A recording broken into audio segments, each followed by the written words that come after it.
السلام علیکم دوستو، شروع کرنے سے پہلے اگر ہو سکے تو لائک، شیئر اور سبسکرائب کا بٹن ضرور دبا لیجیے گا، شکریہ۔ دنیا بھر کی خبروں میں آج آپ سنیں گے کہ سعودی عرب میں بغاوت کے الزام پر مزید 20 شہزادے گرفتار، پورے سعودی عرب میں ہلچل۔ اشرف غنی اور عبداللہ کے درمیان بچگانہ کھیل، دونوں نے صدارتی حلف اٹھا لیا۔ اٹلی کے آرمی چیف بھی کورونا کا شکار، آرمی چیف نے خود کو گھر میں آئسولیٹ کر لیا۔ بھارت میں سکھوں نے گرو نانک شاہی کیلنڈر پر عمران خان کی تصویر چھاپ دی، سکھ مسلم بھائی چارے کی علامت بھی قرار۔ اوپیک اتحاد کے ٹوٹنے سے تیل کے بازار کو بڑا صدمہ، مستقبل میں کیا ہوگا کچھ نہیں کہا جا سکتا۔ دہلی کے شہین باغ میں دھرنا دیے بیٹھی خواتین دنیا میں ہمت کی مثال بن گئی۔ دبئی میں ایک چائلڈ کمپٹیشن میں 40 کلو یا بچے کے برابر گولڈ کیوں دیا جاتا ہے؟ آسٹریلیا میں گپس لینڈ جھیل رات کو کیوں چمکتی ہے؟ فرینچ رائٹر والٹیئر نے اپنا گھر بارڈر یعنی ایک سرحد پر کیوں بنوایا تھا؟ تو آئیے چلتے ہیں اب خبروں کی ڈیٹیل کی طرف۔ ادھر گزشتہ روز شاہ سلمان کے بھائی شہزادہ احمد بن عبدالعزیز کو اپنے بھتیجے ولی عہد محمد بن سلمان کے خلاف بغاوت کی منصوبہ بندی کے الزام میں گرفتار کیا گیا، جس کے بعد منصوبہ بندی کا حصہ ہونے کے الزام میں مزید 20 شہزادوں کو بھی گرفتار کر لیا گیا۔ ولی عہد محمد بن سلمان کی جانب سے گرفتار افراد پر بغاوت اور بیرونی قوتوں سے رابطوں کا الزام ہے۔ شاہ سلمان نے گرفتاریوں کے وارنٹ پر خود دستخط کیے۔ سعودی شاہی خاندان سے متعلق خبر رساں اداروں کا کہنا ہے کہ گرفتار تینوں شہزادے سعودی حکومت کا تخت الٹنا چاہتے تھے۔ سعودی شاہی خاندان کے گرفتار افراد امریکہ سمیت غیر ملکی قوتوں سے رابطہ کر رہے تھے، جبکہ حکومت کا تخت الٹا کر قبضہ کرنا چاہتے تھے۔ امریکہ کی وال سٹریٹ جرنل نے رپورٹ میں کہا ہے کہ اس وقت بھی وزارت داخلہ اور فوج کے درجنوں حکام زیر حراست ہیں۔ دوسری جانب ولی عہد محمد بن سلمان نے گرفتار شہزادوں احمد بن سلمان، محمد بن نائف اور دیگر پر الزام لگایا ہے کہ امریکہ سمیت کئی بیرونی قوتوں سے رابطے کر رہے تھے۔ یہ گرفتاریاں شاہی خاندان کے تمام افراد کے لیے پیغام ہے کہ ولی عہد محمد بن سلمان کے خلاف نہ جائیں اور سعودی حکومت کے پیچھے چلیں۔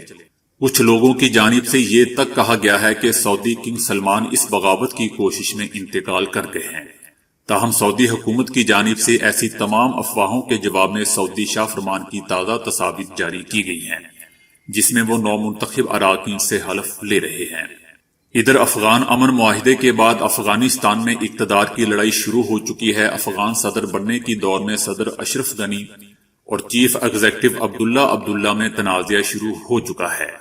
افغان صدر اشرف غنی نے دوسری مدت کے لیے حلف اٹھا لیا ہے، جبکہ ان کے سیاسی حریف عبداللہ نے بھی اشرف غنی کو صدر ماننے سے انکار کرتے ہوئے کابل میں صدارت کے عہدے کا حلف اٹھا لیا ہے۔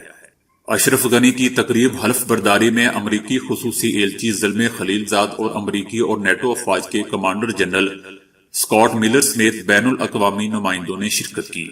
دوسری جانب عبداللہ نے الگ تقریب میں حلف اٹھا لیا، جس کے بعد تنازع شدت اختیار کر گیا ہے۔ زلمے خلیل زاد نے عبداللہ کے ساتھ اس معاملے کا حل تلاش کرنے کے لیے 3 ملاقاتیں بھی کی، لیکن وہ کامیاب نہیں ہو سکی۔ دوسری جانب طالبان کا کہنا ہے کہ افغان حکومت مذاکرات کے لیے تیار نظر نہیں آتی، دونوں اختلافات بھلا کر امن کے لیے کام کریں۔ ادھر اٹلی کے چیف آف آرمی سٹاف بھی کورونا کا شکار ہو چکے ہیں۔ اٹلی کے آرمی چیف جنرل سالو کا ٹیسٹ پازیٹیو آ گیا ہے۔ جنرل سالو نے خود کو گھر میں آئسولیٹ کر لیا ہے۔ جنرل سالو کی جگہ chief of army staff general Bonato کو آرمی چیف کی ذمہ داریاں سونپ دی گئی ہیں۔ دنیا بھر میں کورونا سے اب تک ہلاک ہونے والے افراد کی تعداد 3830 ہو چکی ہے، جبکہ اس سے متاثرہ افراد کی تعداد 1,10,000 سے تجاوز کر گئی ہے۔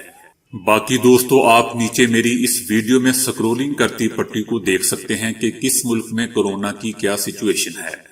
کورونا کی وجہ سے تیل کی گرتی ہوئی قیمتوں کے باعث دنیا کی تقریباً تمام سٹاک مارکیٹوں میں شدید مندی بھی دیکھنے میں آ رہی ہے۔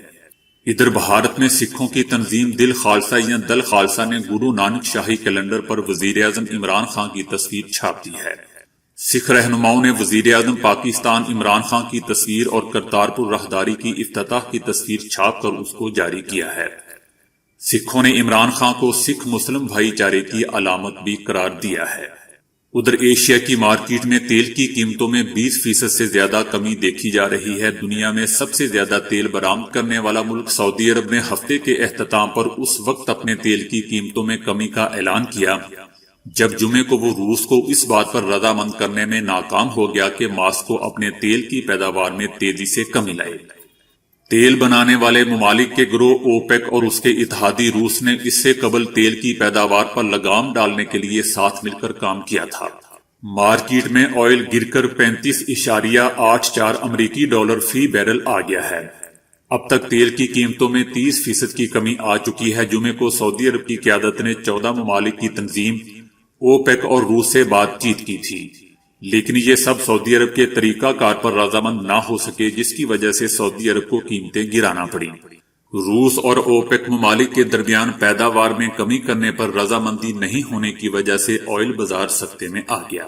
گزشتہ سال امریکہ دنیا کا سب سے زیادہ تیل پیدا کرنے والا ملک بن گیا تھا۔ اوپیک اتحاد کے ٹوٹنے سے تیل کے بازار کو بڑا صدمہ پہنچا ہے، اور اب مستقبل میں کیا ہوگا کچھ نہیں کہا جا سکتا۔ اس سے دنیا بھر میں افراتفری پھیلنے کا بھی چانس ہے۔ ادھر دہلی کے شاہین باغ میں دھرنا دیے بیٹھی خواتین دنیا میں ہمت کی مثال بن چکی ہیں۔ شہریت قانون کے خلاف احتجاج میں دہلی کے شاہین باغ کو ایک خاص اہمیت حاصل ہے، جہاں خواتین اپنے حقوق کے لیے سیسا پلائی دیوار بن چکی ہیں۔ ہر عمر ہر مذہب کی خواتین اس دھرنے کا حصہ بنی ہوئی ہیں۔ گزشتہ برس دسمبر میں شہریت قانون کے ذریعے اقلیتوں خصوصاً مسلمانوں کو دبانے کی کوشش کی گئی، جس کے خلاف شروع ہونے والے احتجاج نے دیکھتے ہی دیکھتے پورے ملک کو اپنی لپیٹ میں لے لیا۔ مودی کا نعرہ لڑکی بچاؤ لڑکی پڑھاؤ یہاں بے نقاب ہو چکا ہے، جو ان خواتین کے احتجاج پر کان دھرنے کو تیار نہیں۔ ان خواتین کو گھروں کو بھیجنے کا ہر طریقہ استعمال کیا گیا، لیکن شاہین باغ کا دھرنا جہاں خواتین کے عزم و حوصلے کی علامت بنا ہوا ہے، وہیں یہاں کا منظم انداز بھی سب کی توجہ کا مرکز بن چکا ہے۔ کوئی بدمزگی نہیں، کوئی ہنگامہ ریزی نہیں، کھانے کا وقت ہو یا دعا کا، سب ایک دوسرے کے لیے جان قربان کرنے کو تیار ہیں۔ شاہین باغ کا دھرنا پورے ملک کے لیے ایک مثال بن چکا ہے، بلکہ پوری دنیا کے لیے مثال بن چکا ہے، جس کی طرز پر دیگر شہروں میں بھی خواتین بڑی تیزی سے اپنے حقوق کے لیے سڑکوں پر نکل رہی ہیں۔ دوستو، میرا وادی میں رہنے والی ماؤں بہنوں کے ساتھ ساتھ ان سب ماؤں بہنوں کو بھی سلوٹ ہے۔ دوستو، دبئی میں ایک ویٹ لاس کمپٹیشن ہوتا ہے جس کا نام ہے یور چائلڈ ان گولڈ۔ اس کمپٹیشن میں ہزاروں اوور ویٹ بچے پارٹیسپیٹ کرتے ہیں، اور جو بچہ یہ کمپٹیشن جیتا ہے اس کو 40 کلو گرام یا اس بچے کے وزن کے برابر گولڈ دیا جاتا ہے۔ دوستو، آسٹریلیا میں ایک جھیل ہے جس کا نام ہے گپس لینڈ جھیل، اور یہ رات کو اتنی خوبصورتی سے چمکتی ہے کہ دیکھنے والا اسے دیکھتا رہ جاتا ہے۔ یہ لائٹنگ دراصل ایک سائنٹیفک کیمیکل کے ری ایکشن کی وجہ سے ہوتی ہے، جسے نیچرل بائیو لیمینیشن کہتے ہیں۔ دوستو، وولٹیر ایک بہت ہی بڑے فرینچ رائٹر تھے جو بہت ہی متنازع آرٹیکل یا مضامین لکھنے میں فیمس تھے۔ وہ زیادہ تر اپنی کتابیں حکومت پر یا فیمس پرسنالٹی پہ لکھتے تھے، لیکن اس میں سب سے دلچسپ بات یہ ہے کہ انہوں نے اپنا گھر ایک بارڈر یا سرحد پر بنایا ہوا تھا کہ اگر کسی وقت حکومت یا لوگ ان کے خلاف ہو جائیں تو وہ بارڈر یا سرحد آسانی سے کراس کر سکیں۔ تو دوستو، آج کے لیے اتنا ہی۔ ویڈیو کو لائک، شیئر اور فالو کرنے کا شکریہ۔